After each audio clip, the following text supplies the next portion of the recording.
Correção dos exercícios do PET 4, exercício da semana 1 e 2.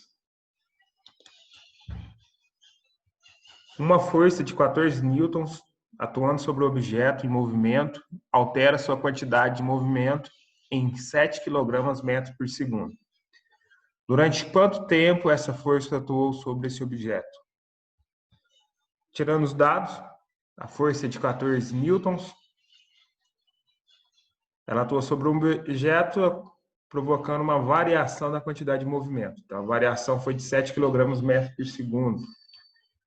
E o que se quer saber é quanto tempo que essa força atua sobre o objeto para provocar essa variação na quantidade de movimento. A variação na quantidade de movimento é o impulso. Então, eu tenho as seguintes fórmulas para o impulso. Impulso igual a variação da quantidade de movimento, ou impulso igual a força vezes o tempo. Eu posso colocar, então, que a força vezes o tempo é igual à variação na quantidade de movimento. Já que tenho essas duas igualdades, eu posso relacionar as duas formas.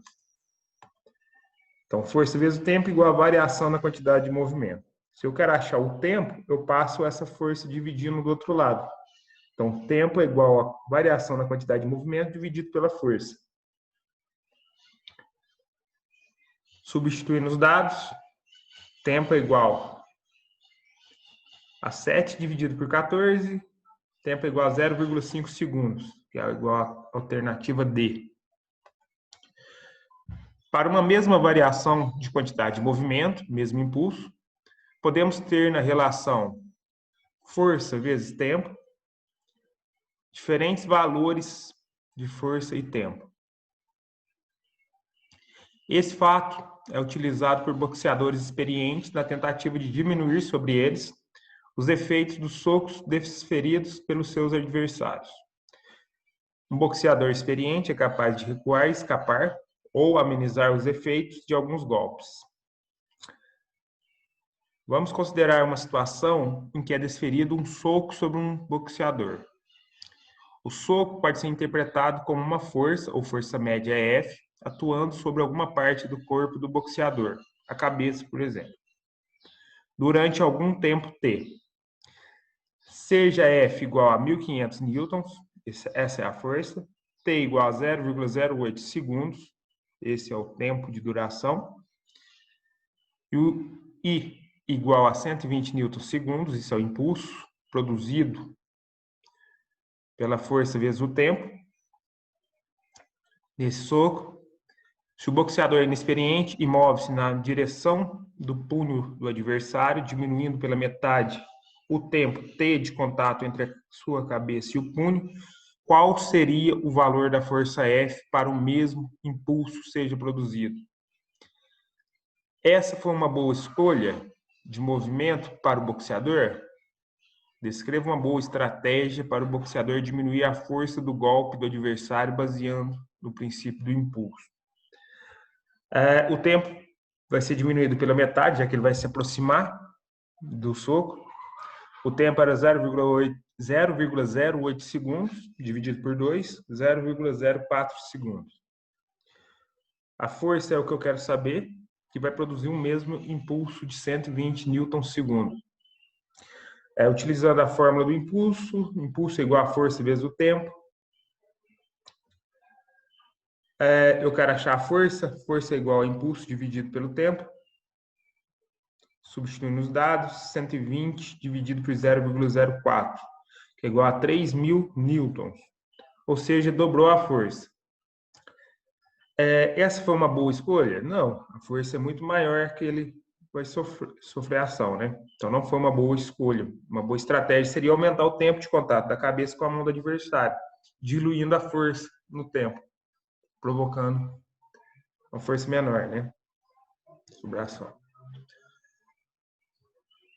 Exercício 3, com base no gráfico, o impulso produzido pela força no intervalo de tempo de 0 a 5 segundos é de 325 newtons segundo. O valor do impulso é numericamente igual à força da área da figura delimitada pelo gráfico força pelo tempo. Considerando que o objeto tenha massa de 5 kg, que sofreu essa variação de impulso estava com velocidade inicial de 3 metros por segundo, determina a velocidade final e a aceleração média sofrida após a aplicação da força. O impulso vai ser igual à área aqui, ó, abaixo aqui dessa reta, ou seja, a área desse trapézio. Aqui eu tenho um tanto distante de tempo que está agindo a força sobre um objeto de massa 5 kg. No instante de tempo 0, a força era 40, no instante de tempo 5, a força era 90. Então, quer saber aqui qual que é a velocidade final e a aceleração média durante essa aplicação de força.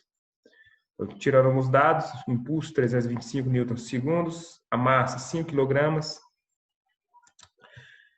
Eu tenho que a velocidade inicial é 3 metros por segundo. Eu tenho que o impulso é igual à variação da quantidade de movimento. A variação da quantidade de movimento é igual à quantidade de movimento final menos a quantidade de movimento inicial. Para calcular a quantidade de movimento, eu pego a massa e multiplico pela velocidade. Aqui, como é final menos inicial, a massa vezes a velocidade final menos a massa vezes a velocidade inicial. Como a massa é a mesma, eu coloco ali em evidência. Então, massa vezes a velocidade final menos a velocidade inicial. Então, eu tenho que impulso é igual a massa vezes a velocidade final menos a velocidade inicial. Substituindo os dados, o impulso era 325, a massa é 5 kg, a velocidade final é o que eu quero achar, menos a velocidade inicial, que é 3. Eu passo esse 5 dividindo do outro lado, fica 325 dividido por 5.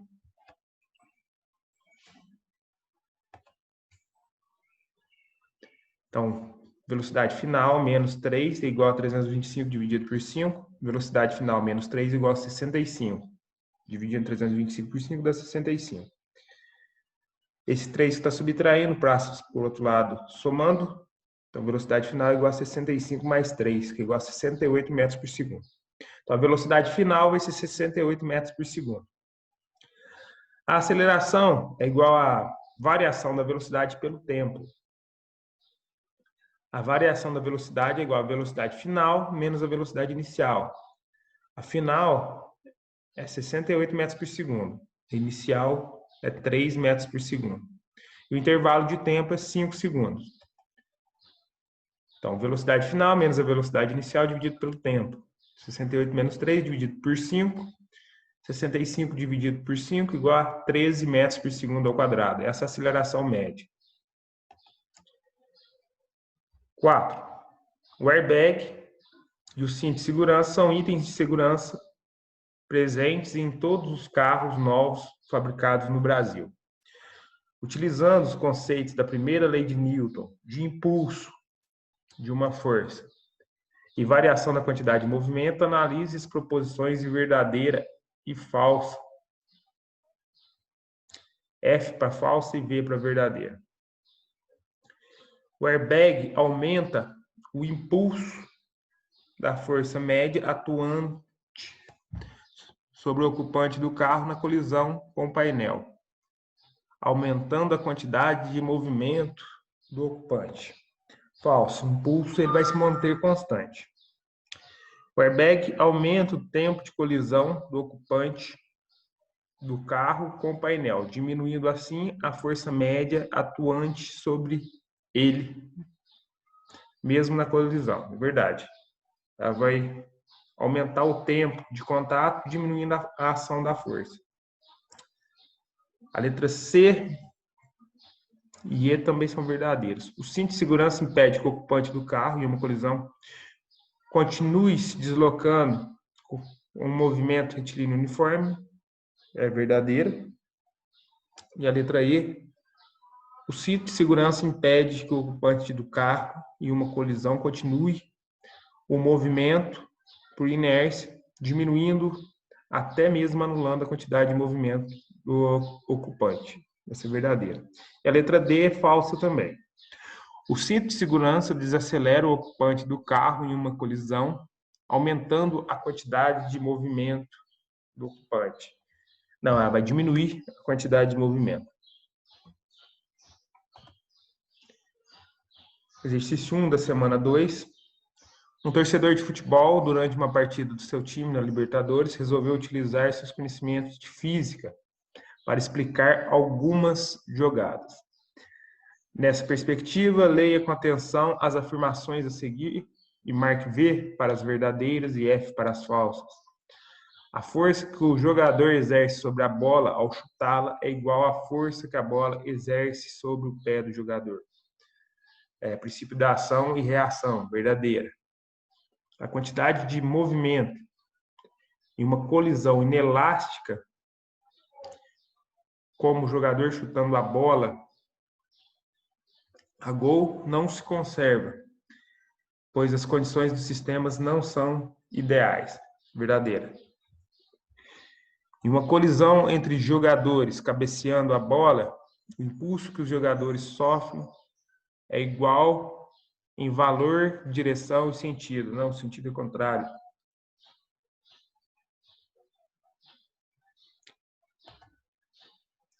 Na cobrança de um pênalti, o jogador altera a quantidade de movimento da bola, que por sua vez é novamente alterada quando a bola se choca com a rede. Verdadeira. O goleiro continuou em repouso após fazer uma defesa. Não conseguiu agarrar a bola, que bateu em suas mãos e voltou na mesma direção com a mesma força. Com base nesses dados, pode-se considerar que a quantidade de movimento do sistema goleiro-bola antes e depois da colisão é igual. Verdadeiro. Já que voltou com a mesma velocidade, é igual. Um atirador de uma agência federal, cuja massa é 70 kg, está com uma metralhadora de massa 2 kg. Ambos podem sofrer, atirador junto com a metralhadora, um recuo ao atirar. As balas têm massa 40 gramas, cada uma, e saem da metralhadora com velocidade de 800 metros por segundo. Qual é, aproximadamente, a velocidade de recuo do sistema atirador-metralhadora ao disparar uma bala? Considere um sistema isolado de forças externas e o atirador, junto ao seu equipamento, inicialmente repouso. Tirando alguns dados, a massa do atirador, 70 kg, a massa da metralhadora, 2 kg. Então, a massa do sistema atirador e metralhadora, 72 kg, considerando os dois como apenas um. A velocidade inicial do atirador com a metralhadora é 0 metros por segundo, já que eu estou considerando eles inicialmente em repouso. A massa da bala é 40 gramas, como aqui está em quilogramas, eu vou passar ela para quilogramas também. Então, dividido por 1000, dá 0,040 quilogramas. A velocidade da bala após atirar é 800 metros por segundo.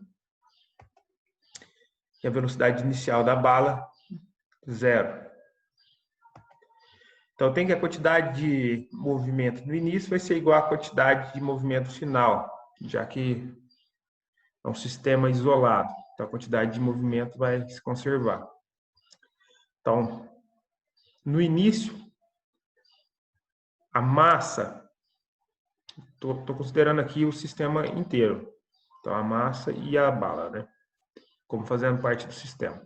Então, no início, a massa vezes a velocidade inicial da metralhadora, a massa da metralhadora com o atirador, vezes a velocidade inicial do atirador com a metralhadora, mais a massa da bala, vezes a velocidade inicial da bala, vai ser igual à massa do atirador mais a metralhadora, vezes a velocidade final do atirador mais a metralhadora, somado com a massa da bala, multiplicado pela velocidade final da bala. Substituindo os dados, a massa do atirador, 72, junto com a metralhadora, né? Velocidade inicial 0. Massa da bala 0,040, vezes a velocidade inicial, que é 0. A massa do atirador 72, vezes a velocidade final, que é a velocidade final de recuo, que eu quero achar, mais a massa da bala, vezes a velocidade da bala. Esse número aqui que é multiplicado por 0 dá 0. Esse outro que multiplicado por 0 também vai dar 0. Vai ser igual a 72 a velocidade do atirador e da metralhadora, velocidade final deles. Multiplicando 0,040 por 800 dá 32. Passando 32 para o outro lado, tem que 72 velocidade do atirador mais a metralhadora é igual a menos 32. Vou passar o 72 dividindo. Então, a velocidade final vai ser igual a menos 32 dividido por 72. Velocidade final é igual a menos 0,44 metros por segundo. Essa velocidade aqui é negativa porque ela está com sentido contrário à velocidade da bala.